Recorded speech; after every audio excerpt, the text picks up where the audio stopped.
Ladies and gentlemen, let's welcome Mr. Chai and panelists joining us for session 2 with a big round of applause. 제 시작하면 될까요? 감사합니다. 네. 예, 반갑습니다. 소네트의 차도원입니다. 점심 식사는 맛있게 하셨는지 모르겠습니다. 최근 그 모빌리티가 사실은 이제 AI하고 엮이면서 굉장히 많은 관심을 받고 있고 또 나름의 또 진화를 하고 있습니다. 그 AI하고 모빌리티하고 만나면서 새로운 가능성, 특히 이제 그 소비자들 관점에서는 새로운 서비스와 사용자 경험에 굉장히 많은 뭐 자동차뿐만 아니라 뭐 오늘 얘기를 할 UMA, 자율주행 이런 쪽에 이제 굉장히 다양한 비즈니스 모델들하고 그다음에 이제 막 에이전트 디바이스들이 나오고 있는데요.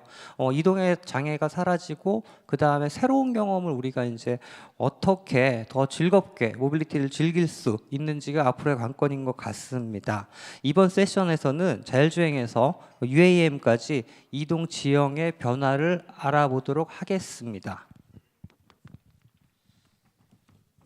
예, 그럼 첫 번째 강연부터 시작을 하겠습니다. 예, 처음 모실 분은 어드밴스드 에어 모빌리티라고 그러죠. 저희 AAM 유무인 정기식 수직 이착륙기 설계와 운영에 있어서 세계적인 권위자이십니다. 싱가포르 난양 공과대학교 교수이자 컨설팅 회사인 볼트워크 LLC의 창립자이신 제임스 왕 교수님이십니다. 2013년 와이어드 매거진은 세계 최초 완전 정기식 수직 이착륙기 시험용 항공기를 개발한 교수님을 항공기의 스티브 잡스라고 칭하기도 했고요. 레오나르도 헬리콥터스에서 수석 부사장님을 역임하고 수많은 유명 헬기 설계 및 엔지니어링 프로그램에 참여했으며 현재 싱가포르 난양공대의 정기식 수직 이착륙기 연구혁신 센터장을 맡고 계십니다. 큰 박수로 강연을 부탁드리도록 하겠습니다. 제임스 왕 Professor, please begin your presentation. Yeah. Hello. 안녕하세요. Thank you very much for inviting me. What we'd like to do this afternoon, the next 20 minutes, is I'd like to introduce how does urban air mobility, the electric vertical takeoff and landing aircraft started. I'll go back all the way 15 years ago to 2010. Then I'll go all the way forward another 15 years to 2040, tell you what is the future of the urban air mobility. There are many helicopters up here. I can proudly say I have designed and worked on all these helicopters in the last 35 years. Almost half of all the Western world helicopters you're flying, I can safely say I work on them, including the S-92 helicopter, which is seen S-92, that's used by the Korean Blue House. Also, the Black Hawk is used by the Korean Army. And the Seahawk, UH-60, used by the Korean Navy. So I worked on all those while I was 20 years Sikorsky aircraft in United States. After that, I spent 10 years living in Europe. I worked for Leonardo, worked on many of the other helicopters. So, since all helicopters are vertical takeoff and landing aircrafts, that's why we call them VTOL. So in 2008, when I was the vice president of the research and technology, one of my responsibilities to look out in the future. What is the future technology in the next 15 years? So that's when I sat down. I said, if we are making vertical takeoff and landing helicopters, why not let's make an electric VTOL aircraft? And I came up with the name eVTOL. So why decide to make it electric? But that was also the time when Tesla, Elon Musk, he just started the Tesla electric car. I said, if he can make an electric car, let's make an electric vertical takeoff aircraft. But I don't want to make an electric helicopter. It's too easy. Just take the engine out and put the electric motor on there. Let's do something completely different. So I decided I don't want to make it look like a helicopter. So this is what I designed back 15 years ago. I started doing this about 2010.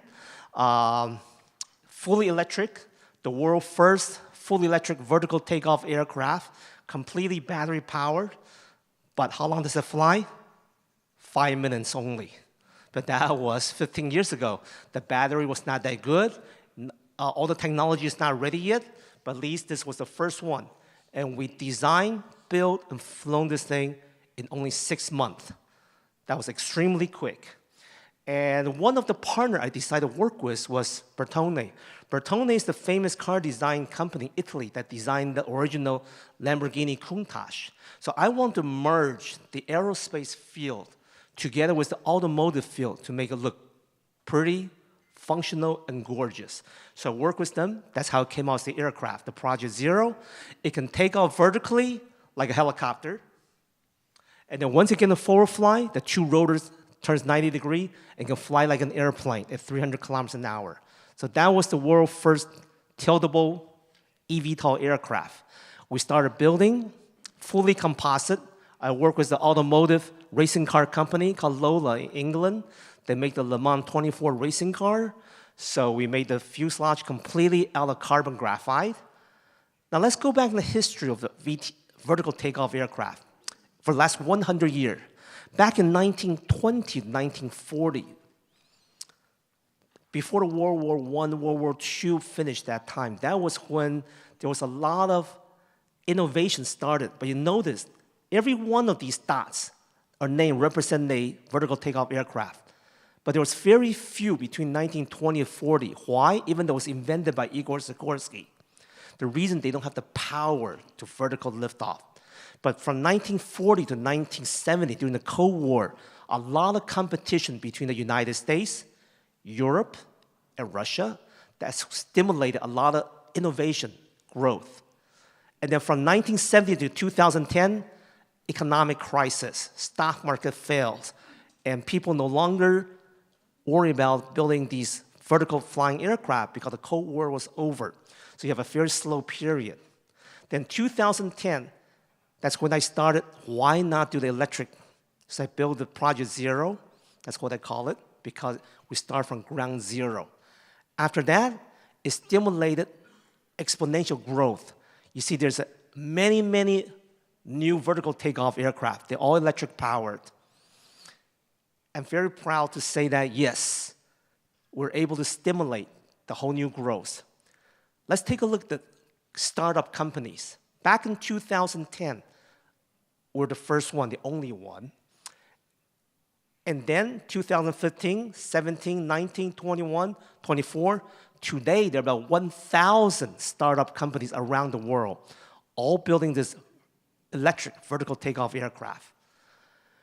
Majority of them are still in the cartoon stage. They're making pictures. None of these 1,000 companies has really received a type certificate from the FAA or the EASA to allow them to legally fly to carry people. Not ready yet. Majority of these 1,000 startups will not make it. They will just disappear and die. Why? Because you need a lot of money. You need 2 to 3 billion US dollars to work. However, I do believe in the next 20, 30 years, there will be at least 20 of these startup companies surviving.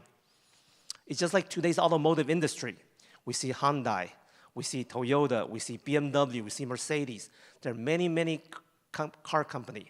In the future, we'll see many eVTOL companies too. This is what I predict. The number of eVTOL aircraft, this electric vertical takeoff aircraft, will be built every year. Today, we're in still the stage I call the first wave. There are companies like Joby, Archer, Beta, Vertical. Not many produce yet, 0. Nobody received a certificate from the FAA yet.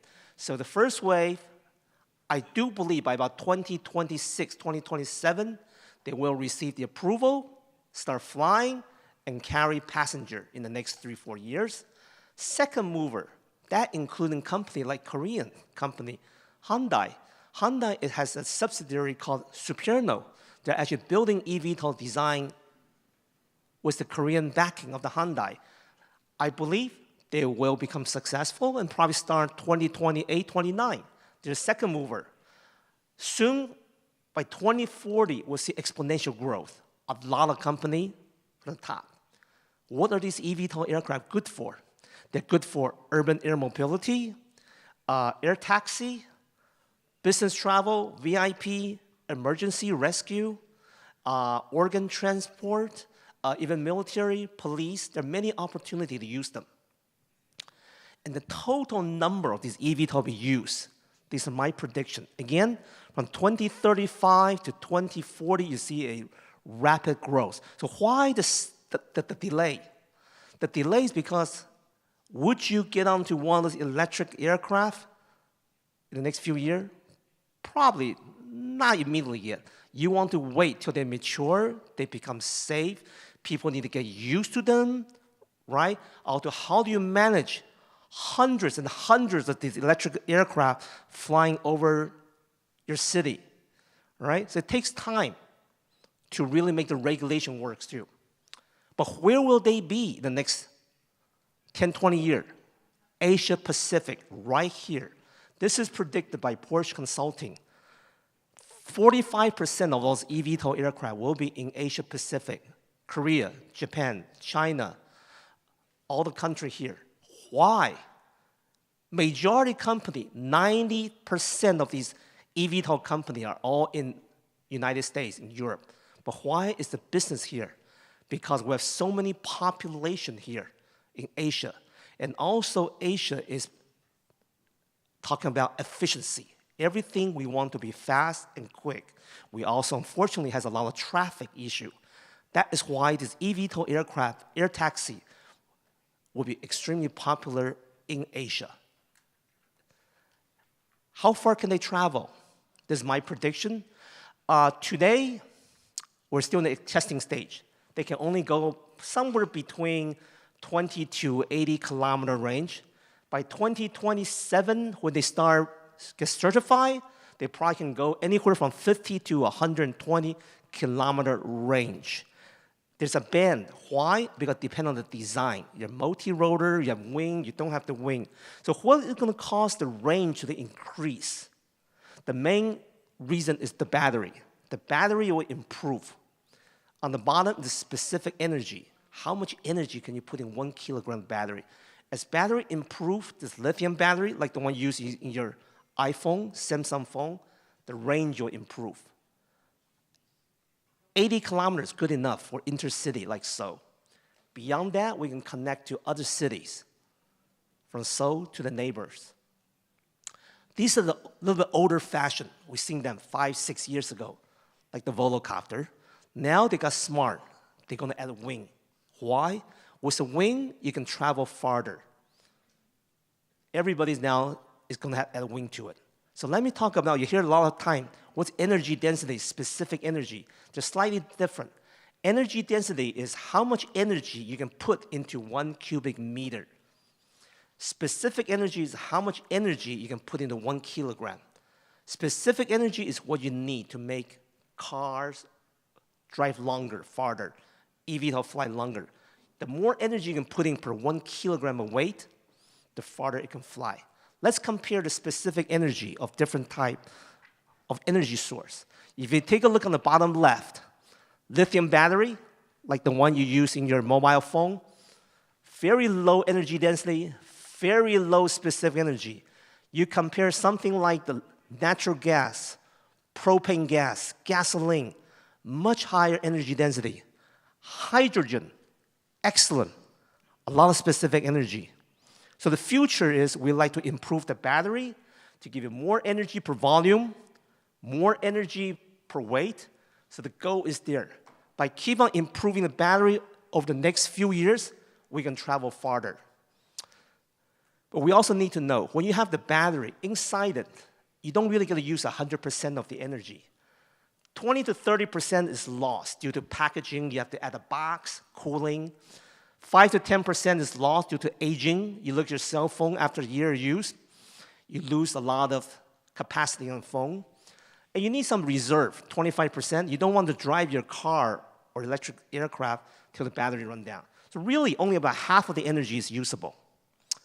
So what are the technology we still need in the future besides AI to make eVTOL more successful? We need better batteries. We need more powerful electric motors. We also need reliable inverter which controls the motor. We also need smart design tool. That's where AI could come in and help us to smartly design them.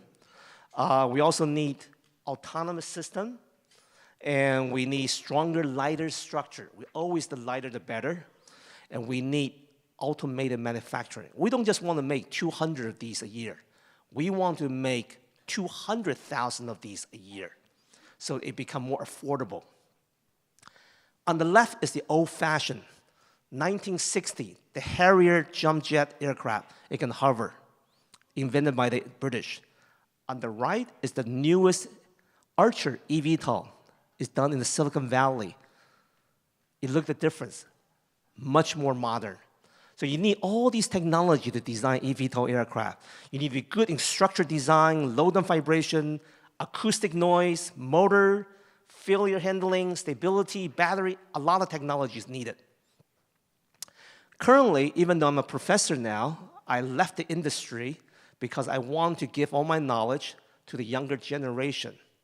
So these are some of the technology currently at my university we're working on. For sure, you saw the quantity of the aircraft improve over the next few years. The good thing is the price will continue to drop down.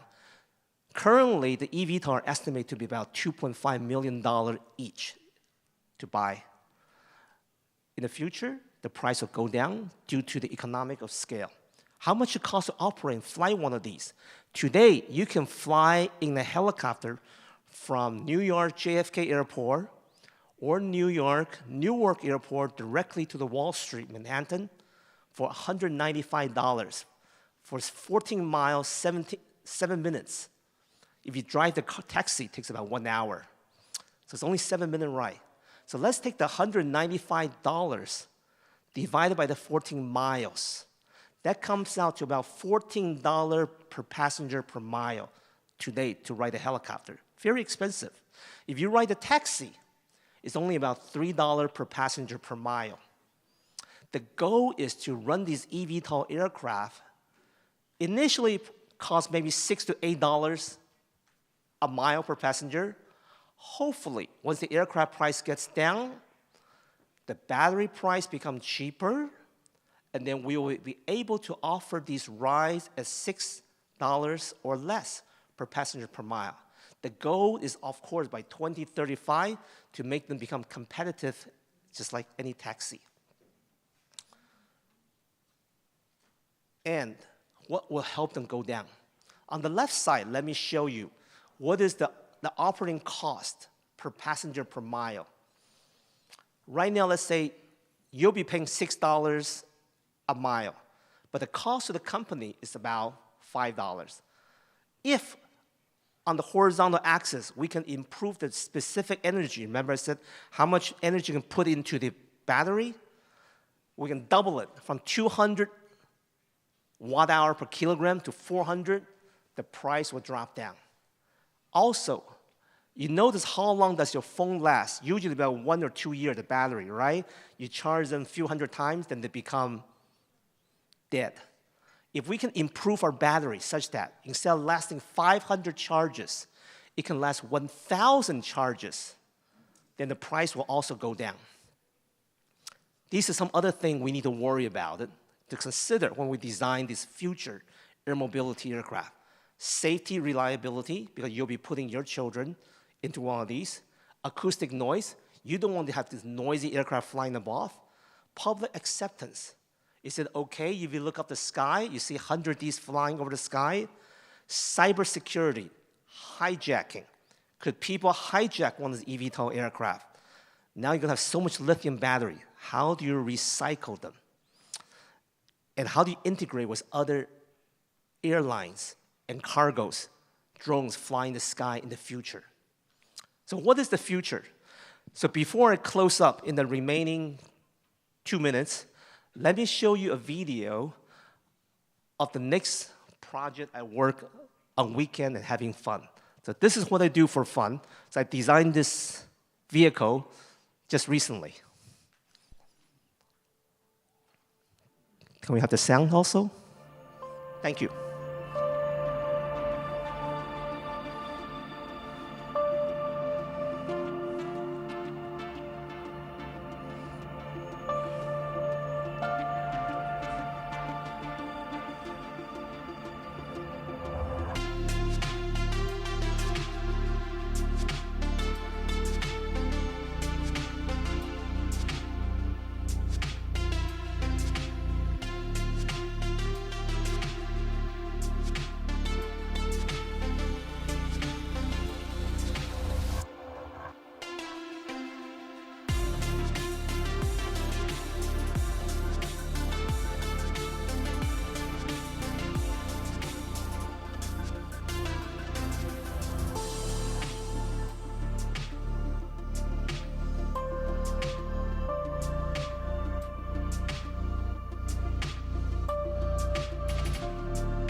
So this is what I always tell the young engineer and the students I teach.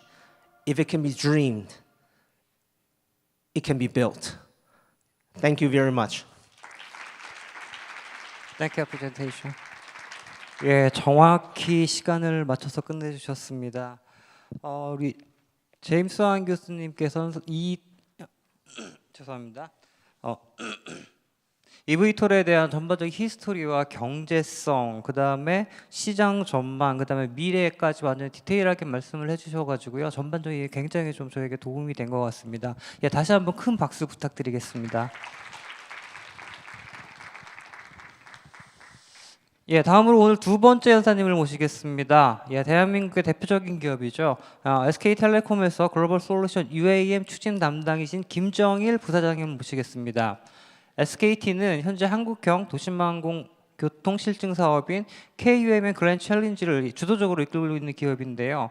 김정일 부사장님은 현재 SK텔레콤 UAM 사업을 총괄하시면서 UAM 실증 사업과 상용화를 담당하고 계시고 UAM 관련 정부, 지자체 협력, 외부 파트너와의 사업 지휘 및 다양한 사업 개발을 담당하고 계십니다. 예, 큰 박수로 환영해 주시기 바랍니다. 안녕하십니까. SK텔레콤에서 UAM 사업을 지금 맡고 있는 김정일이라고 합니다. 오늘 제가 발표드릴 내용은 그 UAM에 대한 전반적인, 그러니까 앞에 이제 기술적인 내용은 제임스 왕 교수님께서 잘 많이 설명해 주셨고, 저는 이제 전반적인 한국 내에서 지금 UAM 사업이 어떻게 지금 진행되고 있는지, 그리고 SK텔레콤은 또 어떻게 준비를 하고 있고, 마지막으로 UAM 상용화를 위해서 지금 저희가 풀어야 될 현실적인 숙제들이 무엇인지 에 대해서 좀 말씀을 드리도록 하겠습니다. 그 UAM에 대한 정의는 아마 다들 다 알고 계실 겁니다. 이게 뭐 용어가 UAM, AAM, IAM, RAM 여러 가지 용어들이 이제 혼재돼서 사용되고 있긴 한데, 공통적인 어떤 그 정의는 도심 상공을 저고도로 굉장히 빠른 속도로 eVTOL이라고 하는 전기 동력 추진 비행기로 사람과 화물을 실어 나르는 어떤 새로운 혁신적인 이동 수단이다라고 이제 보시면 될 것 같습니다. 이 UAM이 등장하게 된 배경에 대해서 간단하게 좀 설명을 드리면, 사실은 전 세계 인구의 70%가 소위 말하는 그 메가시티, 대도시에 집중해서 지금 살고 있습니다. 이 좁은 지역에 많은 사람들이 집중되어서 살다 보니 여러 가지 사회 환경적인 문제들이 이제 발생할 수밖에 없는 겁니다. 뭐 대표적으로 그 자동차 매연이 뿜어대는 어떤 그런 환경 오염 문제가 있을 것이고, 많은 사람들을 또 실어 나르기 위한 그런 그 교통 문제, 그러니까 교통 혼잡이라든지 이런 교통 문제를 해결하기 위해서 또 각국 정부는 천문학적인 재정을 투입을 해서 새로운 도로, 철도, 공항, 지하철들을 짓고 있죠. 근데 그렇게 천문학적인 액수를 투입을 해서 짓고는 있지만 근본적인 그 공간 문제, 부족 문제라든지 교통 혼잡 문제를 해결해 나가지고 있지는 못하고 있습니다. 그거에 대안으로 지금 방금 말씀드렸던 UAM이라고 하는 새로운 교통 수단이 고민이 되었고, 이거는 전기 동력으로 수직 이착륙이 가능한 기체를 활용한 교통 수단을 말씀드렸습니다. 그래서 여기 보시는 6가지의 주요 기술적 특징이 UAM을 담보하는 기술적 특징들인데, 전기 동력, 그러니까 배터리를 이용하기 때문에 환경 오염을 유발하지는 않습니다. 그리고 수직 이착륙이 가능하기 때문에 굉장히 좁은 공간을 효율적으로 점유를 하면서 이동이 가능합니다. 그리고 여기 보시는 뭐 프로펠러가 6개인 기체도 있고 4개인 기체도 있고 8개인 기체도 있고 12개인 기체도 있을 텐데, 여하튼 그 프로펠러가 많다는 것은 안전성을 담보한다는 뜻을 되겠습니다. 그리고 굉장히 빠른 속도로 굉장히 저음으로 날 수 있는 기술들을 가지고 있기 때문에 그 말씀드렸던 그런 새로운 교통 수단이 되는 것이고, 이 새로움이라고 하는 뜻은 아까 말씀드렸던 그런 그 대도시에 집중되어 있는 인구 밀집으로 해서 발생되는 각종 사회 환경 문제를 풀어 나갈 수 있는 게임 체인저의 역할을 기대해 볼 수 있겠다라는 기대로 이 교통 수단이 고안이 된 겁니다. 여기 보시는 분류들은 방금 말씀드렸던 UAM에 대한 어떤 뭐 그런 이동 거리상의 문제 또는 동력원에 대한 구분 등등의 기준으로 분류가 되는 부분들인데, 이 부분들은 뭐 그런 그 구분 기준에 따른 어떤 그 각각의 분류일 뿐이지 추구하고자 하는 목적이나 어떤 그 전략적인 그 의미들은 다 동일하다고 보시면 될 것 같습니다. 이런 상황이기 때문에 우리나라 정부도 굉장히 적극적으로 이 UAM 산업을 상용화를 빨리 시키기 위한 노력들을 지금 하고 있는데 정부 차원에서 UAM 특별법이라고 하고 있는 굉장히 규제를 완화하는 규제 특례들이 과감하게 반영되어 있는 특별법을 만들었습니다. 그리고 정부 주도의 R&D 과제들도 지금 현재 진행 중에 있고 뒤에서 말씀드린 그랜드 챌린지라고 하는 실증 사업이 지금 진행 중에 있습니다. 그렇다면 SK텔레콤은 지금 어떻게 이 UAM 사업을 준비를 하고 있는지에 대해서 간단하게 말씀드리겠습니다. 저희는 이미 2019년부터 그때는 UAM이라는 용어보다는 플라잉카라고 하는 용어가 더 익숙했던 시대인데 2019년부터 이제 이 사업을 이미 검토 착수를 했고 그 이후에 저희가 글로벌 국내외 그 유수의 어떤 파트너사들과 제휴를 맺어서 사업을 준비 중에 있고 국내에서는 각종 유력 지자체들과 협약을 맺어서 사업을 준비 중에 있습니다. SK텔레콤이 UAM 사업을 어떻게 바라보고 있는지에 대해서는 저희는 뭐 들으신 분도 계시겠지만 SK텔레콤은 이동통신 회사의 어떤 그런 아이덴티티에서 벗어나서 글로벌 AI 컴퍼니를 지향을 하고 있고 실제로 글로벌 AI 컴퍼니로서의 각종 기술적인 에셋들을 축적해 나가면서 사업들을 준비를 하고 있습니다. 그 일환으로 UAM을 보고 있는데 SK텔레콤은 대한민국의 전 국민의 이동 데이터를 가지고 있습니다. 그 국민들이 어떤 목적으로 어떤 교통수단으로 가서 어디로 가시는지 그리고 얼마만큼 체류를 하시고 다시 어떤 교통수단으로 다시 복귀를 하시는지에 대한 모든 정보들을 다 파악을 할 수가 있습니다. 그런 데이터와 저희가 가지고 있는 AI 기술을 가지고 이런 차세대 혁신적인 모빌리티에 대한 서비스를 준비해 나간다고 보시면 될 것 같습니다. 여기 보시는 부분들이 저희가 AI 기술, SK텔레콤이 가지고 있는 AI 기술을 기반으로 어떻게 UAM을 준비를 하고 있는지에 대한 부분인데 AI 인프라의 개념들이 자산들을 가지고 있습니다. 저희는 AI 데이터 센터, AI 엣지 인프라 등의 AI 인프라와 AI 기술들, 비전 AI라든지 LLM이라든지 각종 AI 기술들이 있고 최종단, 말단에는 고객들을 대상으로 하는 AI 서비스 개념들이 포진해 있습니다. 이 세 가지의 어떤 그 이런 요소들을 가지고 저희는 이제 AI를 UAM을 준비 중에 있고요. 그 외에도 SK텔레콤이 가지고 있는 기술적 에셋들이 굉장히 많습니다. 뒤에서 말씀드린 어떤 기체라는 부분은 전략적 제휴를 통해서 저희가 도입을 할 예정이고 텔레콤이 가지고 있는 그리고 개발 중에 있는 각종 시스템 그리고 플랫폼 이런 부분들을 총동원해서 지금 UAM을 준비하고 있다고 보시면 될 것 같습니다. 먼저 보실 부분은 그 기체 부분인데 이거는 조비 에이비에이션이라고 하는 가장 세계적으로 가장 앞서 나가 있는 eVTOL 제작업체와 저희는 전략적 제휴를 맺고 국내외 UAM 상용화를 같이 준비 중에 있습니다. 이 조비의 그 조비 기체는 가장 앞서가 있다고 말씀은 그 FAA의 TC, 그러니까 Type Certification을 굉장히 제일 빠르게 받을 걸로 기대가 되고 있는 그런 업체라고 보시면 될 것 같고요. 이미 거의 2,000에 가까운 플라이 테스트를 통해서 이 기체의 퍼포먼스를 입증해 나가고 있고 최근에는 유인 탑승을 유인 조종을 통해서 지금 플라이 테스트를 진행하고 있는 상황입니다. 그 외에도 이제 조비는 이제 오토노머스 그러니까 자율 비행을 위한 테스트를 하고 있고 배터리 동력에서 더 나아가서 하이드로젠 그러니까 수소 연료를 로의 동력원을 삼기 위한 어떤 진화된 동력원으로서의 기술들을 현재 개발 중에 있다고 보시면 될 것 같습니다. SK텔레콤은 이제 옆에 앉아 계시는 한국공항공사 정민찬 단장님 계신데 저희는 한국공항공사와 하나시스템 그리고 팀의 모빌리티 등과 함께 컨소시엄을 이루어서 지금 사업들을 준비 중에 있는데 이렇게 사업을 준비하고 있는 부분은 사실은 UAM이라고 하는 부분이 어떤 개별 기업이 독자적으로 추진해서 갈 수 있는 사업은 아닙니다. 그 굉장히 중후장대한 산업이기 때문에 각각의 어떤 전문성을 가지고 있는 기업들이 힘을 합해야 성공해 나갈 수 있는 어떤 사업 능력으로 보고 있고 우리 SK텔레콤도 마찬가지로 국내외 어떤 유력한 기업들과 제휴와 컨소시엄을 맺어서 지금 사업을 준비 중에 있습니다. 기술적으로는 SK텔레콤은 자체적인 UAM 운항 통제 시스템을 개발하고 있습니다. 기존의 어떤 레거시 항공사들 그러니까 뭐 대한항공이든 아시아나항공이든 이런 레거시 항공사들이 운영 중에 있는 운항 관리 시스템, 운항 통제 시스템을 저희가 도입을 해서 쓸 수도 있겠지만 UAM은 기존 항공과의 어떤 운항 체계라든지 통제 체계가 다를 수밖에 없습니다. 앞서 제가 사전 정의상에서 말씀드렸듯이 도심 상공, 그러니까 사람이 매우 밀집해 있는 공간의 저고도상에서 굉장히 빠른 속도로 운항을 해야 되는 어떤 그런 요구 조건들이 있습니다. 이렇게 되면 굉장히 안전성이라든지 이런 부분들에 대한 담보들이 필요한데 이 부분들은 그렇게 가기 위해서 운항 통제 관점에서 보면 사실은 앞으로 일어날 이상 징후들을 실시간으로 탐지하는 것을 그 이상으로 넘어서서 미리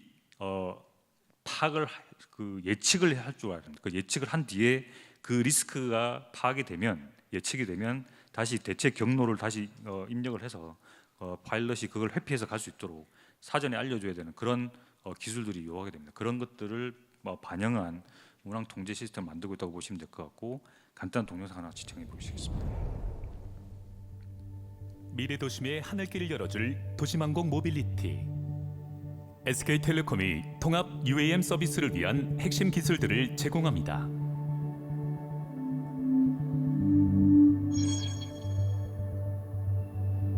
승객은 SK텔레콤의 UAM 예약 서비스인 티맵을 통해 출발지와 도착지 및 이용을 원하는 시간을 지정하여 UAM을 예약할 수 있습니다.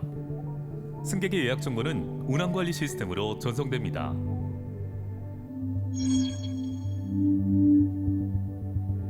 운항관리 시스템은 운항과 관련된 공역, 회랑, 버티포트의 상태, 기상, 노탐, 5G 상공 전파망 품질 정보 등을 실시간으로 수집하고 분석하여 복수의 비행 가능한 경로와 비행 계획서를 생성합니다.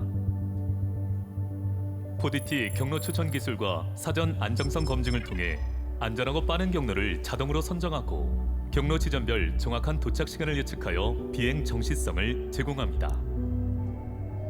운항관리 시스템은 수립한 비행 계획서를 교통관리 시스템에 제출하고 변경 및 요청 사항은 자동으로 수정되어 최종 승인을 받습니다.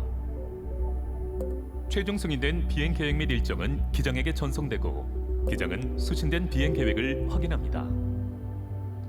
UAM을 예약한 승객 역시 티맵 예약 서비스를 통해 비행 일정을 확인하고 예약된 탑승장에서 UAM에 탑승합니다.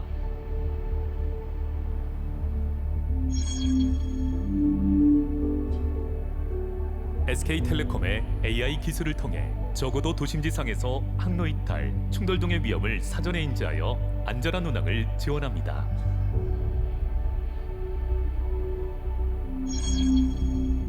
운항관리 시스템은 운항 중 항로 이탈 모니터링 알고리즘을 통해 UAM이 계획된 항로를 이탈하거나 시간이 지연되는 문제점이 발생할 시 조기에 파악하여 알림을 제공하고 실시간 경로 재설정 알고리즘을 통해 노탐, 기상 악화, 충돌 발생 등의 상황을 예상하여 현재 설정된 항로의 유지가 불가한 경우 이를 회피하는 대체 경로를 제공합니다. UAM을 운항 중인 기장은 특이사항들을 수정 반영하여 재수립된 비행 계획을 전송받아 목적지까지 안전하게 운항을 합니다. 운항 후 사후 분석을 통해 다음 비행 계획에 반영하면서 더욱더 안전하고 정교한 운항으로 발전됩니다.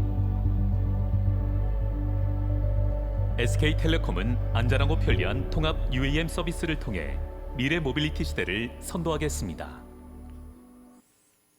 네, 다음으로는 텔레콤이 가지고 있는 그 모빌리티 데이터에 대한 AI 분석 솔루션을 가지고 있는데 그걸 이제 저희 자체적으로 리트머스라고 네이밍을 하고 있습니다. 제가 서두에서 말씀드렸죠. 전 국민의 이동 데이터를 기반으로 하는 AI 분석 솔루션을 가지고 저희는 그 최적의 버티포트 입지를 분석을 하고 후에는 상용화가 됐을 때는 저희가 다이나믹 프라이싱이라든지 효율적인 어떤 그 회랑 설정과 관련된 부분들도 이 AI 분석 솔루션을 가지고 진행을 할 예정입니다. 상공망 기술도 빼놓을 수가 없는데 SK텔레콤은 다들 주지하시다시피 뭐 세계 최고의 이동통신 기술을 가지고 있습니다.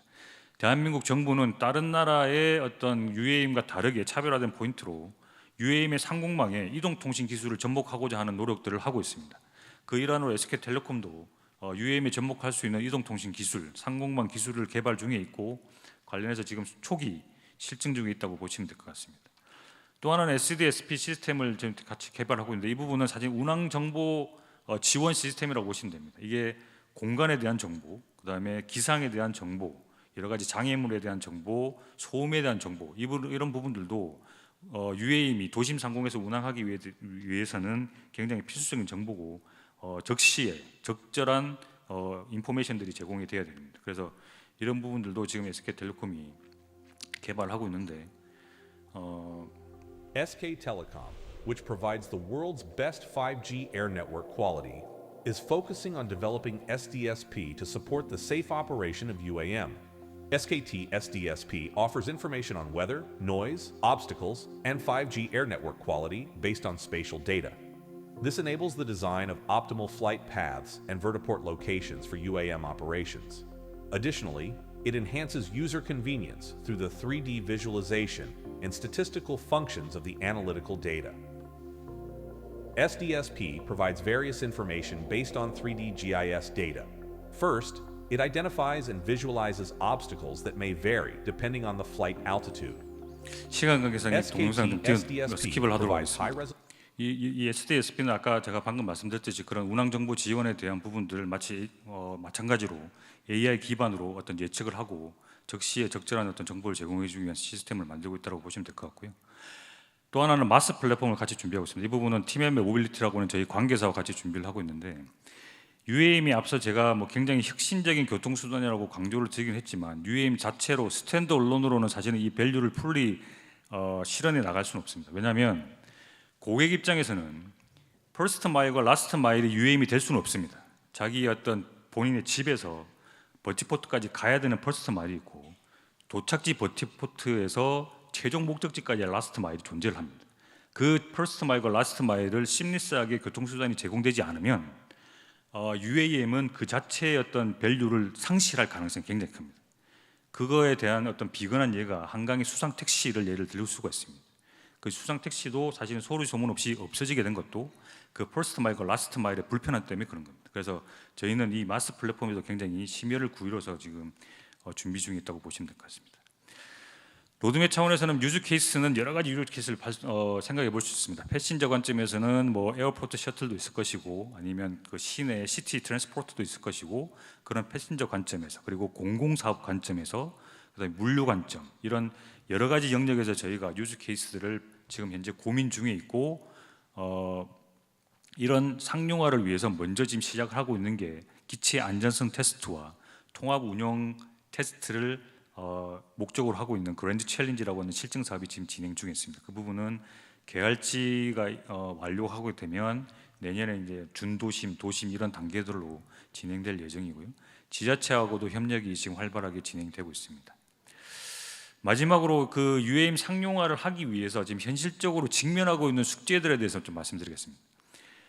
우리가 UAM이 다가올 미래, 앞으로 남아있는 그 다가올 어떤 미래 기술의 그 현실을 목도로를 하고 있긴 하지만 성공적인 상용화를 하기 위해서는 지금 풀어야 될 문제들이 상당히 많습니다. 먼저 이 UAM은 국토부도 그 백서에서 인정하다시피 초기 근 10년 동안은 수익을 낼 수가 없습니다. 투자를 하면 투자를 할수록 손실을 볼 수밖에 없는 구조가 되어 있습니다. 그래서 이런 구조화에서는 어떤 기업도 자발적으로 UAM 사업에 뛰어들 가능성은 매우 낮습니다. 그 리스크를 온전히 감당해내기가 힘들기 때문이죠. 그래서 그런 부분들을 해소하기 위한 대표적인 숙제들을 제가 좀 몇 가지 말씀드릴 건데 첫 번째는 민간에서 UAM이 도입되기 이전에 먼저 정부 주도의 공공사업이 먼저 시행이 돼야 될 필요가 있습니다. 왜냐하면 초기에는 민간 수요가 활발하게 일어날 걸로 기대하고 있지 않습니다. 왜냐하면 대중의 수용성 문제도 있고 가격에 대한 문제도 있습니다. 그리고 안전성에 대한 인식도 문제가 있습니다. 이런 상황에서 민간의 수요를 자발적인 수요가 일어나기를 기대한다면 굉장히 어려운 상황에 직면하게 될 가능성이 높습니다. 그래서 먼저 정부 주도의 공공사업이 먼저 일으켜서 그 공공사업에서 나타나는 수익으로 이 민간 사업자들이 사업을 먼저 영위를 하게 하면서 대중의 수용성도 높이고 그다음에 그 사업을 하고자 하는 사업자들의 그 사업의 지속성을 담보하기 위한 수익도 담보를 해줘야 될 필요가 있습니다. 두 번째는 인프라 조성이 굉장히 필요한데 UAM은 이비톨이라고 하는 기체만 있어서 성공할 수 있는 사업은 아닙니다. 대표적으로 버티포트라고 하는 인프라가 필요합니다. 이 버티포트 네트워크가 충분하게 갖춰져 있지 않으면 아무리 많은 이비톨 기체가 들어온들 한들 이착륙할 수 있는 공간이 없기 때문에 운항을 할 수가 없습니다. 그래서 이 버티포트 네트워크가 빠른 시일 내에 빨리 확충이 되고 갖추어져야 될 숙제가 있는데 이게 사실은 만만한 문제는 아닙니다. 도심지 내에 어떤 건물을 새로 부셔가지고 버티포트를 지을 수는 없습니다. 지금 현재 특히 서울과 같은 도시에서는. 그래서 이런 부분들은 좀 더 시간을 가지고 또는 먼저 할 수 있는 헬리패드를 먼저 이용을 한다든지 이런 빠른 현실적인 대안들을 찾아내거나 아니면 정부에서도 버티포트 건축과 관련된 각종 규제를 완화하거나 관련된 기준을 빨리 수립을 해서 이걸 준비할 수 있는 민간 사업자들에게 그 준비할 수 있는 시간을 단축시켜 줘야 될 필요가 있습니다. 세 번째는 퍼스트 무버에 대한 이 이점이나 장점을 줘야 됩니다. 왜냐하면 아까 제가 말씀드렸듯이 막대한 손해를 감수하고 이 사업을 먼저 뛰어들 용기를 가진 사업자들은 아마 없을 것입니다. 그렇다면 그렇게 그 방치해 둘 것이냐? 그건 아닙니다. 퍼스트 무버가 있다고 하면 그 퍼스트 무버에 대해서 지속 가능성과 수익을 담보해 줄 수 있는 아까 앞서 말씀드렸던 공공사뿐만 아니고 각종 그 생존을 담보해 줄 수 있는 지원책들, 행정적, 재정적 지원이 이루어져야 됩니다. 이 부분은 퍼스트 무버에 대한 특혜를 주자는 얘기가 아니라 이 사업은 먼저 지속이 그러니까 발생을 해서 굴러가야 나중에 확대할 수 있는 그런 어떤 계기를 마련할 수 있는 거지. 처음부터 경쟁이나 이런 것들을 촉진하기에는 사실은 이 산업적 기반이 수익적 기반이 너무 취약합니다. 그래서 일단은 먼저 치고 나가는 사업자를 먼저 선정을 하고 그 사업자가 산업을 육성한 다음에 그 육성된 산업에서 여러 가지 플레이들이 들어와서 좀 더 파이를 키울 수 있는 그런 선순환 어떤 고리를 만들어줘야 됩니다. 그리고 성장을 촉진할 수 있는 여러 가지 규제나 정책적 지원 제도들이 많이 뒷받침이 되어야 됩니다. 일례로 파일럿이나 어떤 정비사와 같은 부분도 새로이 육성을 해야 되는데 파일럿이나 정비사가 어쨌든 새로운 기체에 대한 부분을 가야 되는 부분이기 때문에 육성에 따른 그 시간적, 비용적, 금전적 그 소요가 굉장히 많이 걸립니다. 그래서 이것들을 단축시켜 줄 수 있는 마찬가지로 행정적, 재정적 지원이 필요합니다. 뭐 AI 부분은 앞서 말씀드렸기에 제가 스킵을 하도록 하겠습니다. 그래서 마무리해서 말씀을 드리면 UAM이라고 하는 부분들이 저희가 차세대 혁신적인 모빌리티로 각광을 받고 있고 저희 SK텔레콤을 비롯해서 여러 기업들이 준비를 하고 있지만 이 차세대 혁신적인 모빌리티가 정말 성공적으로 상용화해서 우리들의 어떤 삶의 가치를 제고시킬 수 있는 교통수단으로 자리매김하기 위해서는 이 풀어야 될 현실적인 숙제들이 너무나 많고 이 숙제를 풀기 위해서는 누구 하나의 어떤 노력보다는 정부와 각각의 기업 포함한 이해관계자들이 머리를 맞대고 이 숙제들을 빨리 풀어야 되는 그런 상황이다라고 보시면 될 것 같습니다. 네, 감사합니다. 예, 감사합니다.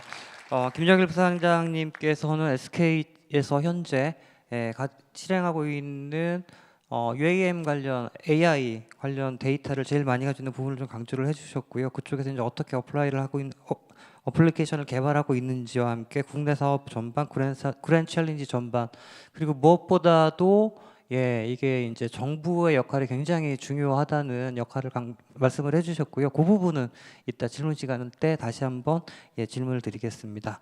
다시 한번 큰 박수 부탁드리겠습니다.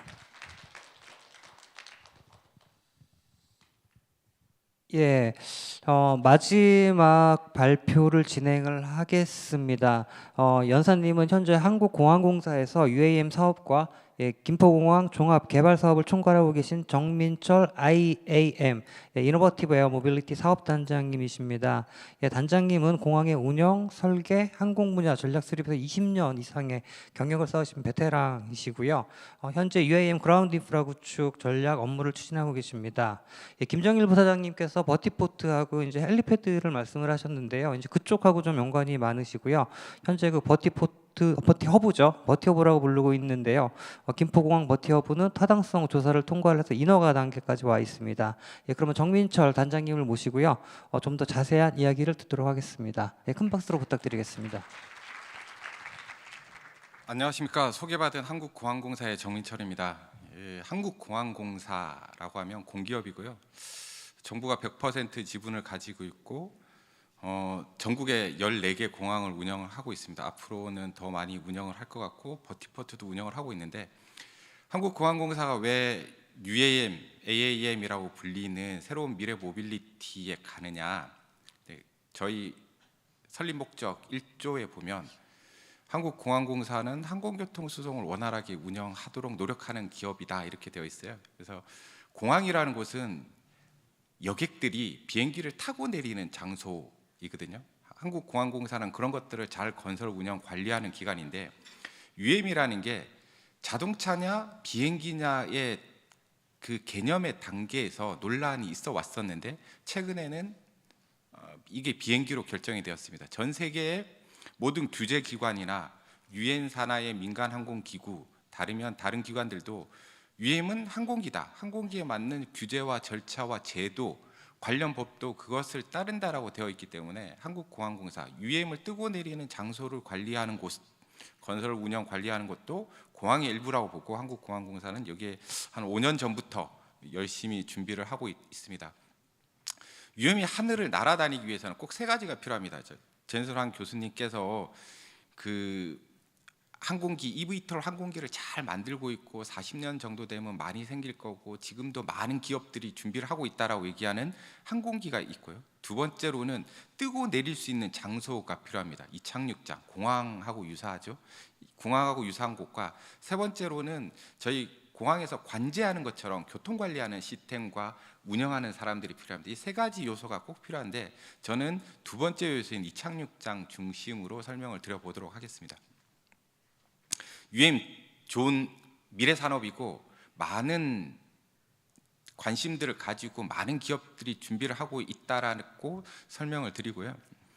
자율운행과 교통 정체 해소 이런 것들 때문에 도심에 UAM이라는 게 개념 자체가 얼번 에어 모빌리티잖아요. 도심을 조금 더 빨리 다녀보자. 막히는 도로를 다니지 말고 저 뚫어져 있는 하늘길을 이용을 해서 한번 다녀보자라는 개념으로 처음 나타나게 된 거죠. 근데 교통 정체도 해소하고 이게 자율운행도 오고 함으로 인해 가지고 하늘길을 이용하자는 개념들로 해서 계속 나타나게 됐고요. 또한 최근에는 기름 쓰면은 친환경 문제들이 계속 나니까 아시겠지만 프랑스에서는 2시간 내의 거리에서는 항공기를 이용하지 못하게 합니다. 그런 노선들을 다 없애라고 얘기를 하고요. 이런 문제는 기후 환경의 변화에 따라서 앞으로 지속될 수밖에 없으니까 친환경을 이용해서 나르는 교통수단을 만들어 보자라는 게 이슈이고요.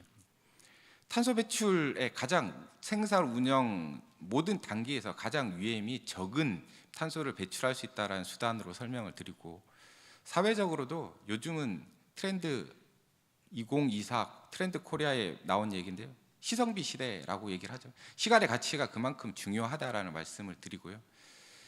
초연결의 시대이고요. 그다음에 이런 모든 것들 때문에 UAM 지금 세상에 나타나기 시작을 했고 그렇다면 도심의 하늘을 날아보자라는 개념이 지금 당장 나타난 거냐?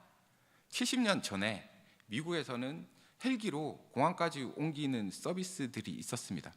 근데 헬기로 하다 보니까는 안전하지 않았죠. 헬기는 로터가 이렇게 하나로 이렇게 돌아가다 보니까 바람에도 약하고 로터가 꺼지면 떨어지는 문제도 생기고 해서 안전하지 않아서 사고들이 많이 일어났습니다. 우리나라에서도 많은 사고들이 일어나 왔었고요. 또한 가장 큰 문제는 헬기는 도심을 다니면 너무 시끄럽죠. 지금도 유럽 뉴욕 내에서 헬기들이 운항을 하고 있는데 헬기 운항을 하루에 얼마 이상 연간 3만 회 미만으로 줄여라. 돈 많은 사람들이 타고 다니는 헬기가 우리에게 시끄러우면 안 된다라는 이슈들이 많이 있기 때문에 조용해야지만 도심 하늘 위를 날아다닐 수 있는 거죠. 이런 것들 때문에 70년 전에 얼번 에어 모빌리티라는 개념은 등장을 했지만 이게 실현은 못 되었었다라는 거죠. 그러니까 실현이 되었다가 상용화가 못 돼서 크게 발전을 못 했었던 거죠.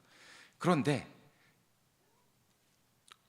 거꾸로 돌렸습니다. 그런데 최근에는 동력원이 전기로 쓰게 되면 저희가 전기 자동차를 이용하면 조용하게 되잖아요. 조용한 차를 이용하는 전기 동력의 모터를 이용하면 하늘을 조용하게 날아다닐 수 있는 개념들이 발전이 되고 있어 이제는 UAM이 실현 가능성과 대중화 가능성이 높아지고 이제는 가능성이 높아졌다 이렇게 설명을 드리겠습니다.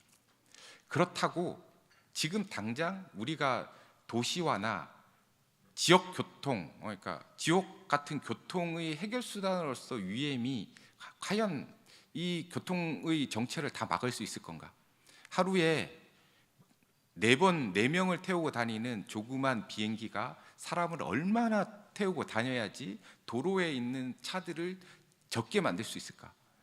당장은 어렵다라는 거죠. 당장은 도시화와 심각한 교통체증 문제 해결책이 아닙니다. 그 모습이 되려면 저희가 1997년에 봤던 영화 제5원소의 저런 하늘 모습길, 이런 하늘 모습길들이 나와야지만 도로에 차가 없고 하늘로 날아다니고 내 집 앞에 비행기가 쓰고 내리고 뜨고 내리고 하는 것들이 다 가능한 거죠. 이런 개념들이 되려고 하면 필요한 것들이 있습니다. 오늘의 주제가 AI와 새로운 시대의 개막이라고 볼 수 있는데, 저기에는 강력한 통신을 통해서 자율운항이 가능해야 되고, 인공지능을 통해서 여러 가지 모습들이 비행기가 날아다니면서 부딪히지 않게끔 엄청난 이 초고도화된 인공지능, 자율운항, 뭐 여러 가지 기술들이 다 포함이 되어 있는 거죠. 그런데 지금 당장 헬기가 날아다니는 정도 수준의 높이의 하늘길에 저희가 통신망이 지금 도달하지 못하고 있는 게 현실입니다. 예를 들면 우리가 핸드폰을 보고 있는 이 통신망은 기지국이 밑으로 쏘고 있는 거예요. 150m 미만의 밑으로 쏘고 있기 때문에 300에서 600m 사이에는 통신망이 없다면 저 자율운항과 인공지능을 이렇게 가려고 하는 이 모습들이 지금 당장 해결이 되지 않는다는 거예요. 저 많은 비행기들을 지금 당장 만들 수도 어렵고 통신망도 되지 않기 때문에 지금 당장은 어렵지만 미래에 우리가 추구해야 나가야 될 방향은 맞다라는 거죠.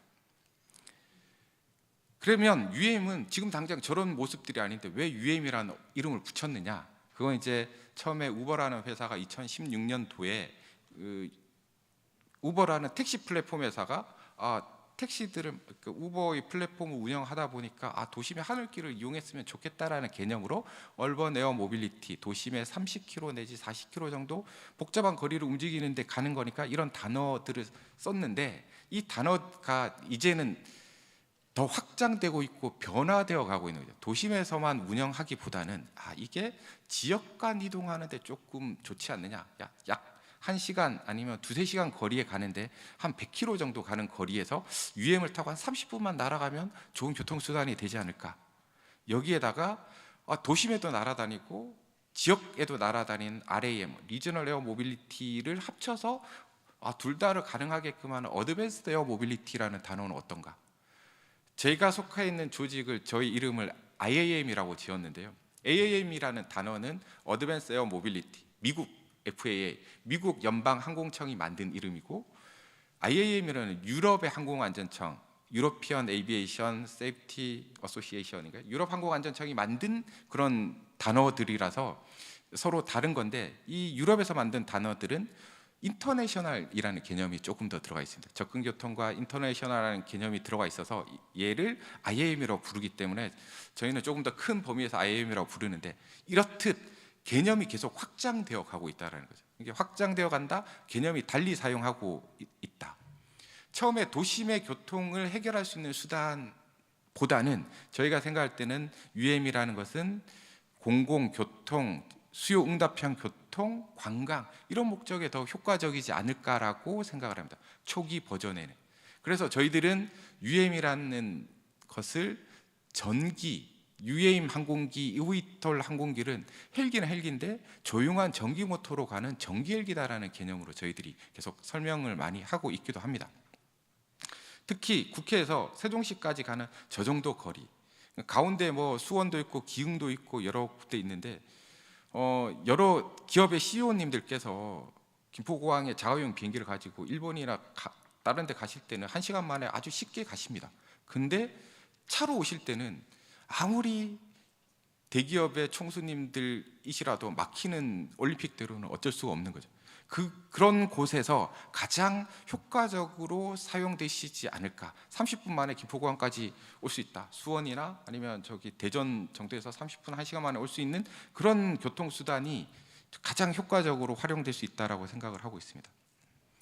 또한 공항을 새로 만들고 있는데, 공항들에서도 새로운 교통 접근이나 새로운 관광 자원들, 공항에 접근하려면 도로도 놔야 되고 철도도 놔야 되고 다리도 놔야 되고 엄청난 것들을 말아야 되는데, 그걸 전체를 다 놓을 것이냐, 수요가 좁은 곳에는 버티포트를 하나 만들고 이런 교통수단으로 갖고 가는 게 더 좋지 않을까라는 그런 개념들도 등장을 할 수가 있고요. 또한 저희 우리나라에서 가장 이번 윤석열 정부에서 추진하고 있는 정책 중에 하나가 남해안 지역을 칸쿤을 만들어 보자. 우리나라에 5개 칸쿤 프로젝트라고 해서 정부의 신성장 전략 4.0 전략에 반영되어 있는 전략이거든요. 그래서 남해안 지역에 관광 벨트를 만드는데 하늘에서 남해안의 아름다운 다도해를 한번 살펴보면 어떨 것인가 하는 효과적인 관광 수단으로도 쓸 수 있다라는 거죠. 아까 말씀드린 듯이 이런 다양한 초기에 다양한 이슈들보다 다양한 목적으로 사용하기 위해서 필요한 요소들과 항공기와 버티포트와 교통관리 시스템이 있는데요. 그 중에서도 이착륙장 기능을 하는 버티포트는 가장 핵심 축이 될 겁니다. 앞으로 새롭게 지어지는 모든 AI, 인공지능, 통신망 등을 가지고 우리가 스마트 시티라고 얘기도 많이 하시고 상기 신도시를 재구조화를 하면서 상기 신도시가 아니고 일기 신도시들을 리모델링하면서 만드는 새로운 도시들은 유해인과 다른 교통수단들을 모두 직접화시키고 모두 넣는 이런 스마트 시티를 만들어야 가고 여기에 가장 필수적인 요소가 UAM도 포함이 되어야 된다. 사우디아라비아의 네옴시티에서도 스마트 시티 안에 UAM을 포함을 지금 하고 있는 계획들을 준비 중이고요. 이 스마트 시티 안에는 UAM을 포함하는 모든 것들이 한꺼번에 다 포함될 수 있는 것들을 만들어져야 된다는 얘기입니다. 전 세계는 이미 벌써 그렇게 준비들을 하고 있고요. 하지만 이 스마트 시티가 되었던 기존의 올드 시티에다가 이런 버티포트를 만들기에는 상당한 장애물이죠. 비행기가 뜨고 내리는데 이게 바로 100m까지 올라가서 직선으로 기역자 형태나 니은자 형태로 내리는 게 아니라 얘도 날개가 달렸기 때문에 항상 한 5m 정도 떴다가 9도 내지는 10도 정도의 각도로 천천히 올라갑니다. 우리가 헬기가 날아가는데 헬기 바로 이렇게 수직으로 떠서 쭉 가시는 것처럼 보이지만 그렇지 않거든요. 헬기도 천천히 이렇게 물론 활주로가 없다시피 비스듬히 올라가는 형태로 되어 있고 얘도 비스듬히 올라가는 형태가 되어야지만 효율성이고 여러 가지 문제점들이 다 있습니다. 다 좋아집니다. 그런데 만약에 이착륙장을 여기 서울 도심 어딘가를 한 군데 만들었습니다. 근데 비스듬히 올려져 가려고 하면 옆에 주변 지역들이 다 장애물일 수밖에 없고요. 신도시에 아니면 내가 토지를 갖고 있는 나대지에다 그걸 만들었는데 내 땅은 용적률은 300%고 20층짜리 빌딩을 지을 수 있는 건물인데 옆에 버티포트가 탁 나타나자마자 내 땅의 용도가 10층 미만, 5층까지 짓는 건물이 되어버리는 재산권 침해 문제도 있는 거죠. 또한 사생활 침해 문제, 여러 가지 문제점들 때문에 버티포트를 만드는 게 그렇게 쉬운 문제는 아니다. 그러면 버티포트는 어떻게 만들어야 되냐면 버티포트는 규모를 큰 규모, 작은 규모, 중간 규모로 만들어서 큰 규모는 우리가 버스 차고지나 택시 차고지가 시 외곽 쪽에서 다 모아놓고 움직이는 것처럼 약간 넓은 여유와 토지가 있는 시 외곽에다가 그것들을 만들어 놓고 움직이고요. 중규모, 소규모는 각각의 위치에 맞게끔 만드는 것이 필요하다라고 생각을 합니다. 그래서 한국공항공사는 김포공항 국내선 주차장 지역의 큰 시외곽 지역이라고 생각을 하고 또 특히 공항은 장애물들이 없고 주변에 재산권을 침해할 일들이 없어서 그렇게 준비를 하고 있습니다. 그것들을 저희들이 2020년부터 준비를 해서 그거를 이제 김포공항 종합개발 계획을 만들면서 옥상 지역을 버티포트로 이용하는 계획들을 만들어서 추진을 하고 있고요.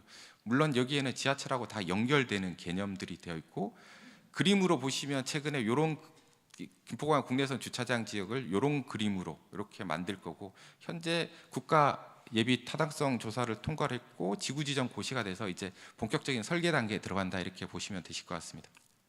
또한 중규모, 소규모도 각각의 위치에 맞게끔 만들어야 되는데 한국공항공사가 공항을 건설해보고 운영해본 경험으로 건설했던 버티포트의 모습들을 지금 보실 수 있는 거고요. 이런 것들은 효과적인 관광수단은 옆에 계시는 SK텔레콤 김정일 부사장님과 저희는 한 팀을 이루고 있습니다. 항공기 운항을 준비를 하시고 저희는 이착륙장을 만들고 하나에서도 또 다른 업무들을 하시면서 팀을 만들어서 제주도에서 제주공항 중문 성산의 버티포트를 만들어서 관광용 비행기를 한번 날려보는 것들을 목표로 하고 있습니다. 2026년 말 또는 2027년에 제주에서 운항을 개시하는 걸 목표로 하고 있고요. 이것은 최근에 대통령께서 민생 토론회를 제주에 가셔서 제주에 2027 제주에 15명 관광을 하겠다라고 발표를 하신 게 엊그제 발표도 하셨습니다. 그 사업이 저희가 준비하고 있는 이 사업이라고 보시면 되고요. 그러기 위해서 버티포트는 제주공항의 이런 모습들, 이렇게 보이는 모습들, 저희가 그리는 버티포트 안에는 항상 경락고가 필요합니다. 경락고를 그리지 않는 다른 그림들을 보시면 경락고를 그리지 않는 사람들은 이 UAM을 항공기라고 생각하시는 분들이거든요. 항공기가 아니라 자동차라 생각하시는 분들이고, UAM을 항공기라고 하려면 매일매일 정비, 수리, 보관 장비들 꼭 경락고가 필요해서 저희들은 항공기 이렇게 경락고들 그리고요. 중문에는 이런 모습들로 그릴 수가 있습니다.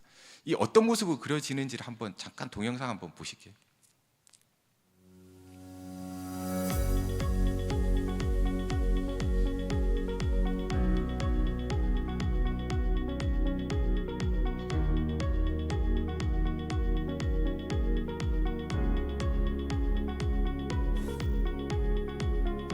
제주공항 옆에 있는 나대지를 이용해서 저희들이 그리는 거고요.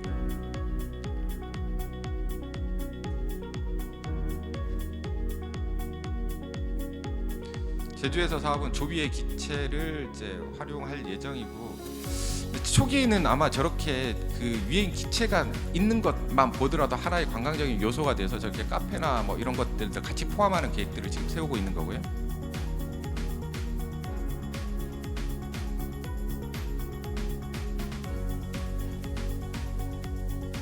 중문 컨벤션 앞부지에 저렇게 짓는 걸로 계획을 하고 있고요.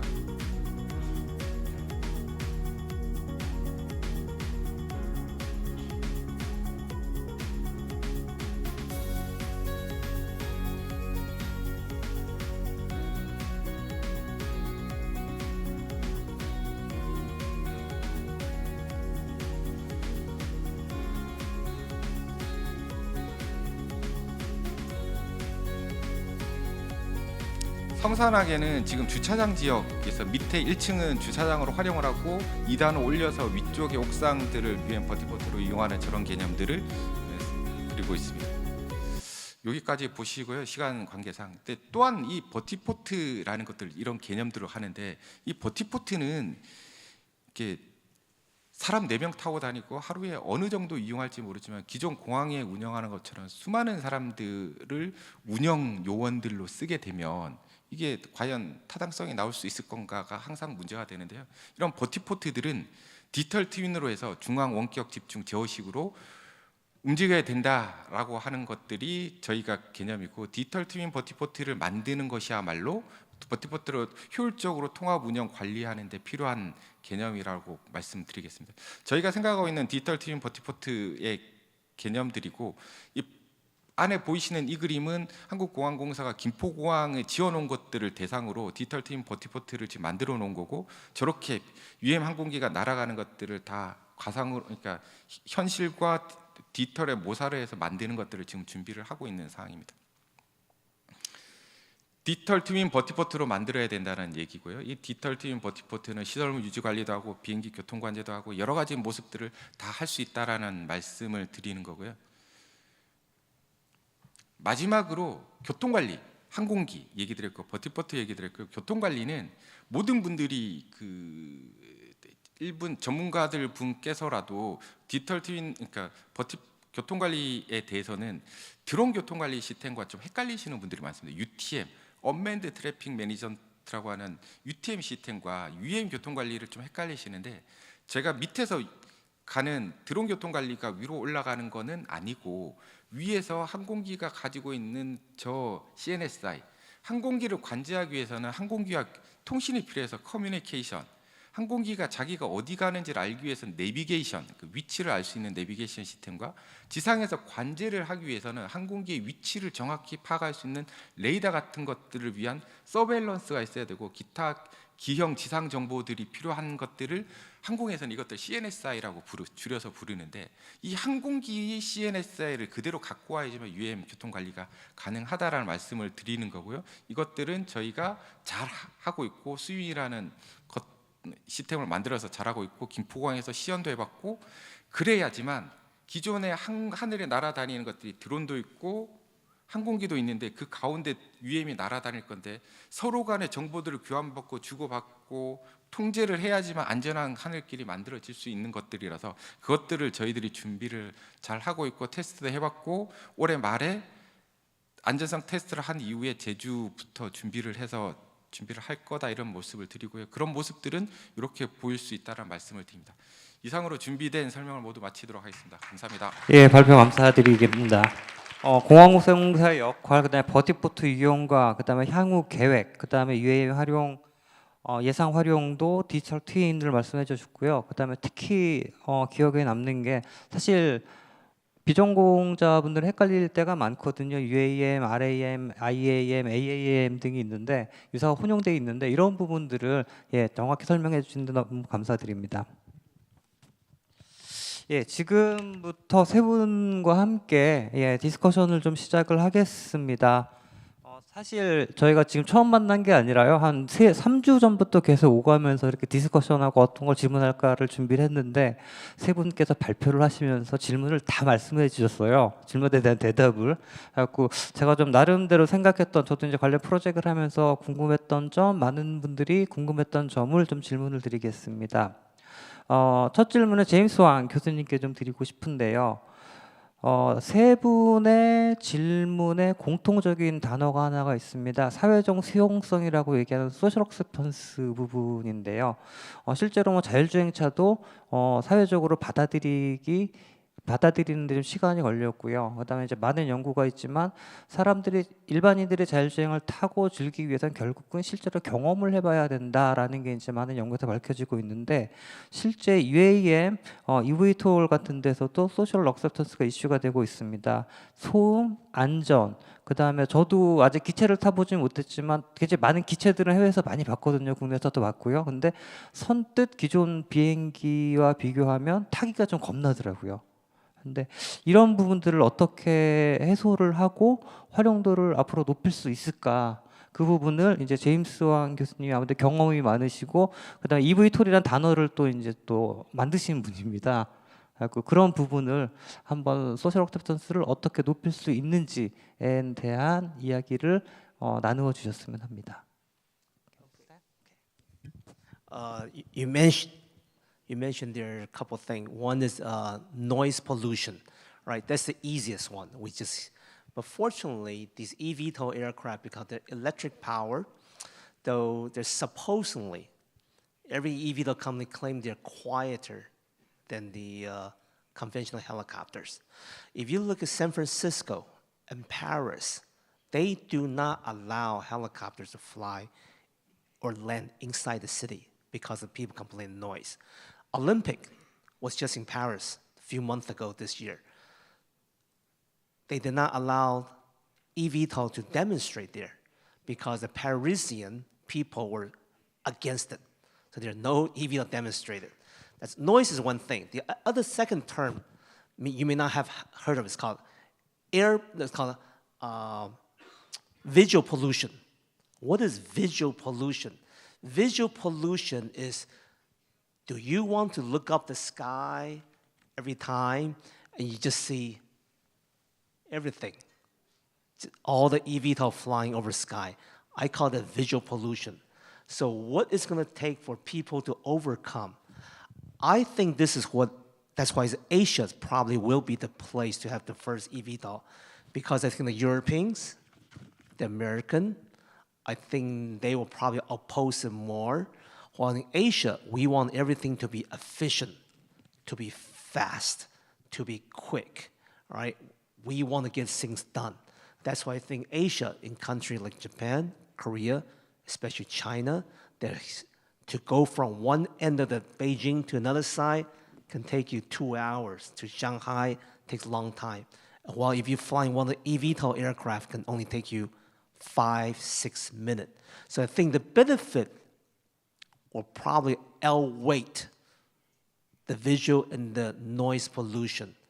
That's why I think people in Asia probably will be the first one to adapt. But the most important thing, like was mentioned before, is these eVTOL OEM, Joby, Archer, Beta, Vertical, Supernal, Eve, all of them, they have to prove they are safe and reliable. I think that is the biggest obstacle. So this way, when we get on there, we don't worry about safety. 땡큐. 좋은 말씀을 해주셨습니다. 너무 간략하게 끝났나요? 근데 이제 사실은 저희가 실제적으로 경험을 못해 아마 UAM을 직접 타보시거나 옆에 지나가신 걸 보신 분은 아마 없으실 겁니다. 일부 개발하시는 분, 해외에서만 지금 사실은 운영이 가능한 상태이기 때문에 많은 어려움이 있지만 그랜 챌린지나 아니면 그런 이제 한국에서 좀 정부에 추진하고 이제 공항공사, SKT에서도 열심히 하고 계신데 국내에서 이제 말씀하신 것 같이 2035년에 45%의 UAM이 이제 아시아에서 오퍼레이션 될 거라고 말씀을 하셨는데 좀 빨리 됐으면 좋겠습니다. 이번 생에는 볼 수 있었으면 좋겠습니다. 그리고 두 번째 질문은 정민철 단장님께 좀 질문을 드리겠습니다. 첫 번째는 사실 저희가 공항 가는데 수속하는데 상당히 좀 번거롭잖아요. 마이크가 좀 이상이 있으신가요? 네. 그래갖고 그런 과정도 사실 이제 우리가 버티포트를 통해서 거쳐야 되는 건지, 그 다음에 또 하나는 청중들께서 이제 가장 궁금한 질문이실 것 같고 실제로 이제 모빌리티 쪽에서 가장 또 이슈가 되는 게 이동의 민주화입니다. 이거 누구나 탈 수 있어야 되는 거 아니야? 뭐 돈 있는 분들만 탈 수 있는 거 아니야? 이런 얘기 굉장히 많은데 실제로 국내에서 UAM 정부 계획은 있지만 언제 어느 수준의 운임으로 일반인들께서도 사용이 가능할지 답변을 부탁드리겠습니다. 네, 첫 번째 질문해 주신 거 수속이 간단해야 된다. 저희도 아주 동감을 하고요.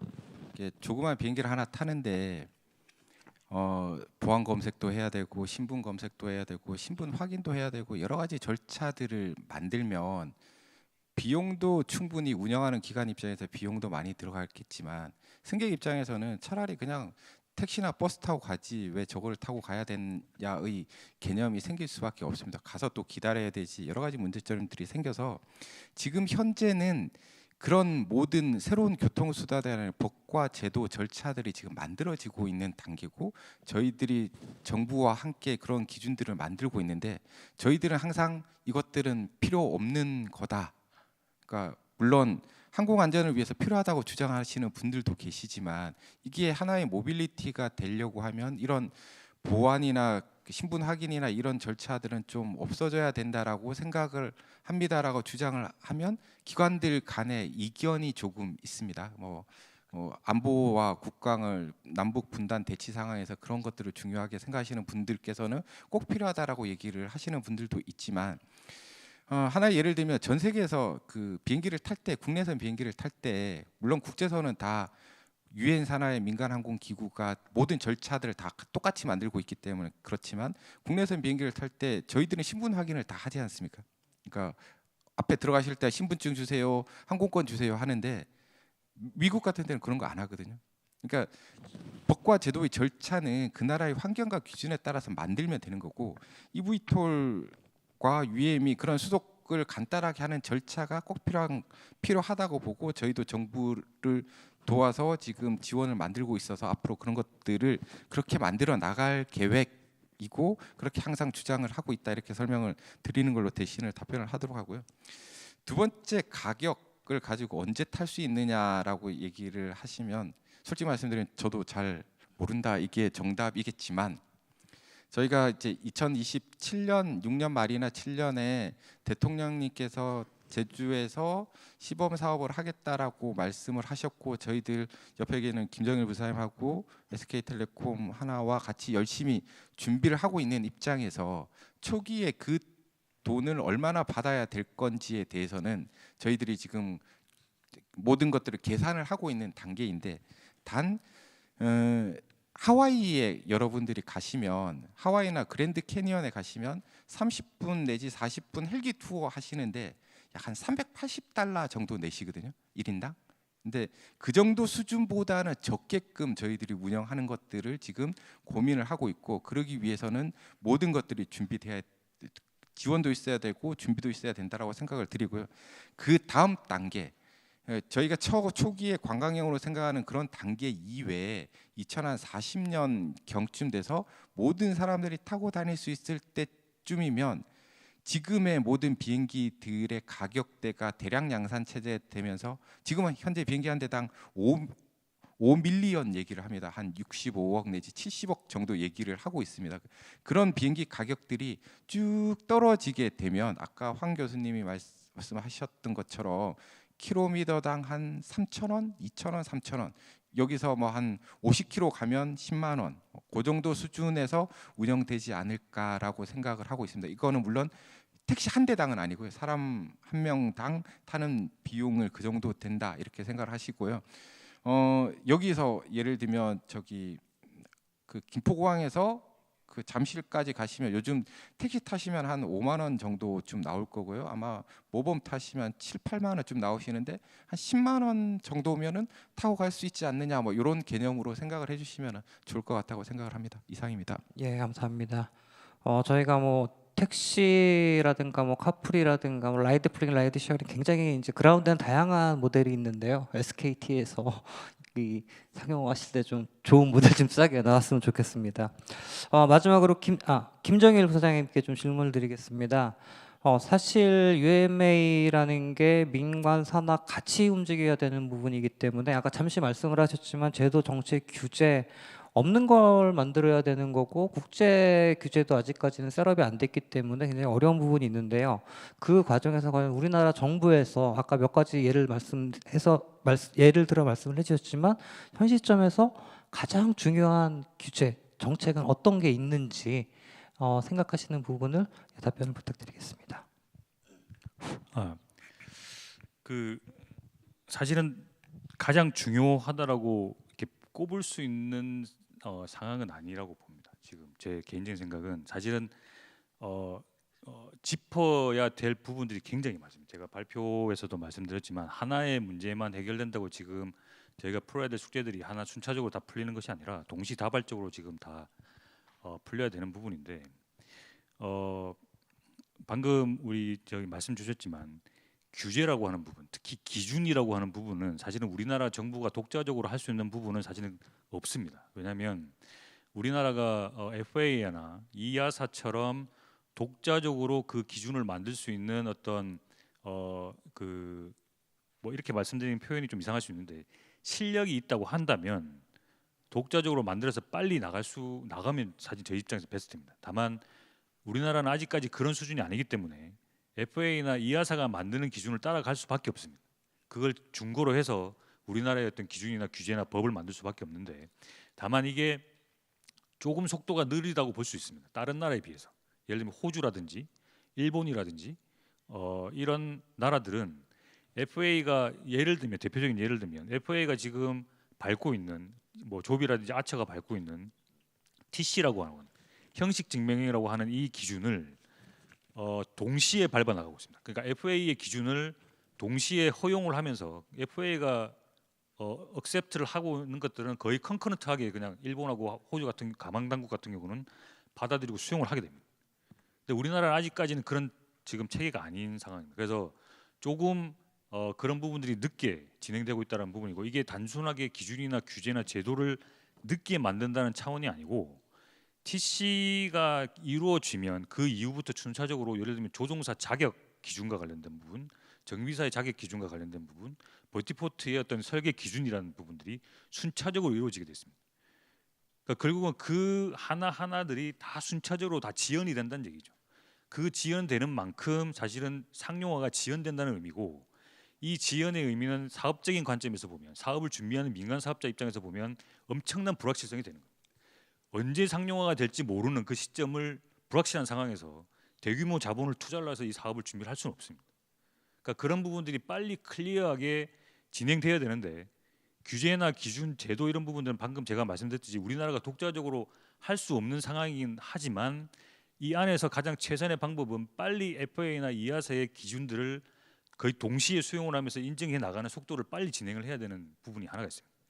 그 부분이 있고 사업적인 지원 제도 부분, 그러니까 행정적 지원이나 재정적 지원에 대한 부분을 제가 아까 발표할 때 강조를 드리긴 했는데 앞서 이제 질문을 주셨던 부분 중에 일반 대중들이 얼마에 탈 수 있느냐, 이게 굉장히 중요한 문제입니다.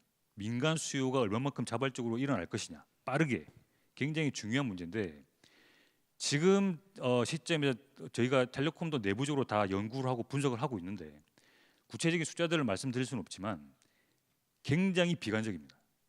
초기 요금 수준이.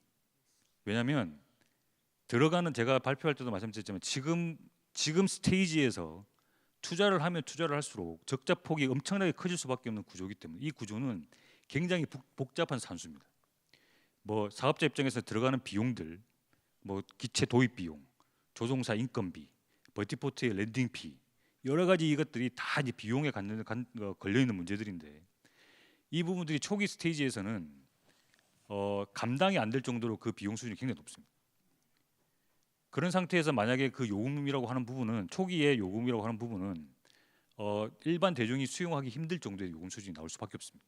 이 사업자가 이익을 내려면, 적자를 보지 않는 수준에서 이익을 내려면. 근데 40년, 50년이 되어서 2040년, 50년이 돼서 대중화가 될 때는 요금 수준이 낮아질 수는 있겠죠. 근데 이 요금 수준이 대중화가 된다는 전제 조건은 초기 상용화가 성공해야 된다는 전제 조건이 성립을 해야 대중화가 되는 겁니다. 그럼 초기 상용화를 성공하려면 이 막대한 적자 구조를 빨리 탈피시킬 수 있는 행정적, 재정적 지원이 반드시 필요합니다. 정부로부터. 그게 예를 들면 버티포트의 얘기를 말씀을 주셨는데, 정민준 단장님께서 버티포트를 하나 짓는데 들어가는 비용이 만만치 않습니다. 그게 작은 규모라도. 특히 우리나라 같이 땅값이 비싼 이런 구조에서는. 그러면 그 버티포트에 들어가는 투자 비용을 버티포트 사업자는 회수를 해야 됩니다. 사업자이기 때문에 적자 볼 수는 없습니다. 그럼 그 회수하는 방식은 다른 부대 사업을 할 수도 있겠지만 랜딩피에 전가가 될 수밖에 없습니다. 그럼 그 랜딩피는 오롯이 다 운항 사업자의 비용으로 들어가게 됩니다. 이런 악순환이 지금 체결할 수밖에 없는데, 이걸 끊어줄 수 있는 부분은 예를 들면 정부라든지 중앙정부라든지 지자체의 정부, 지방정부가 공공 자금을 투입을 해서 버티포트를 공용 자산화 시키거나 그런 식으로 해서 랜딩피라든지 이런 부분들 그 굉장히 낮은 수준 낮춰줘야 됩니다. 그게 앞으로 서서히 그게 상용화가 되고 뭔가 대중화가 된다는 시점이 판단이 되면 민간 사업자로 투자를 도입을 해서 좀 더 민간 사업자의 어떤 그 경쟁을 도입하는 방식으로 가면 되는데, 초기에는 반드시 그런 식의 어떤 지원들이 있어야 됩니다. 제가 비단 대표적인 예로 버티포트에 대한 부분을 드렸지만, 그것뿐만 아니고 여러 가지 들어가는 투입 비용들은 사실은 초기 민간 사업자들이 감당하기 힘들 정도의 어떤 부담들로 현재는 작동하리라고 예상을 하고 있습니다. 그래서 이런 부분들도 동시에 정부에서는 그게 중앙정부와 지방정부가 다 같이 그런 행정적, 재정적 지원을 통해서 초기에 민간 사업자들 부담을 줄여줄 수 있는 그런 부분들을 빨리 구체화를 해야 민간 사업자들도 예측 가능한 어떤 미래를 가지고 투자 계획을 수립을 할 수가 있습니다. 예, 감사합니다. 혹시 이번 세션 담당 기자님 계시면 정부건이 좀 세게 부탁드리겠습니다. 그리고 마지막 질문 좀 할게요. 제임스 왕 교수님과 멀리서 오셨는데요. 마지막에 발표에서 보여주셨던 그 이제 파일럿리스, 그러니까 파일럿 없는 UAM 굉장히 인상적이었는데, AI가 앞으로 eVTOL이나 AAM에 어떤 역할을 주로 할 수 있을지, 가장 중요할지, 물론 이제 여러 분야에 다 들어가지만 한 2분 정도 내로 좀 의견을 말씀해 주시면 고맙겠습니다. Okay, as Mr. Kim has mentioned, AI will definitely be useful for route planning to find the most effective way to go from A to B, to avoid the traffic, avoid other aircraft, all that. That's one good way of AI. Second, eventually, after a few years of operation, AI will be useful to help the pilot in case there's an emergency. We all heard a story a few years ago. Remember, there was an aircraft taking off from LaGuardia Airport in New York. Engine quit because it hit the birds. Luckily, the pilot was very experienced. He was able to think fast, immediately land on the Hudson River. But probably many pilots would not be able to do that. With AI, yes, it can think faster than human. That's one thing. Finally, AI can be used in a lot of areas to help improve the aircraft design. I don't want AI to replace my job, but I think there are areas in specific niche area, like there's so many battery type now, lithium sulfur, lithium phosphate, right? It can automatically pick the best battery, design the chemistry. It can also write another thing, software. Software getting millions and millions of lines of code. Humans soon will not be able to keep track of those lines. AI will be able to write those lines of codes for you. So, and also in specific design, how to improve the motor, all that, AI can help you do that. But I think it'll be a while before AI can take over my job, just design a complete aircraft by itself. Thank you.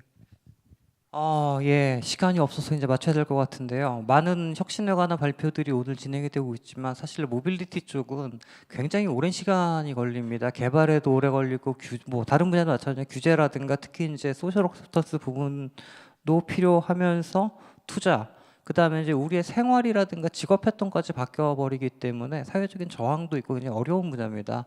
오늘 이제 UAM 중심으로 좀 말씀을 해주셨는데요. 앞으로 좀 많은 관심과 함께 많은 지지를 부탁드리겠습니다. 세 분께 큰 박수 부탁드리면서 세션을 마치겠습니다. 감사합니다. 네, 다시 한번 유익한 말씀 들려주신 네 분께 큰 박수 부탁드립니다.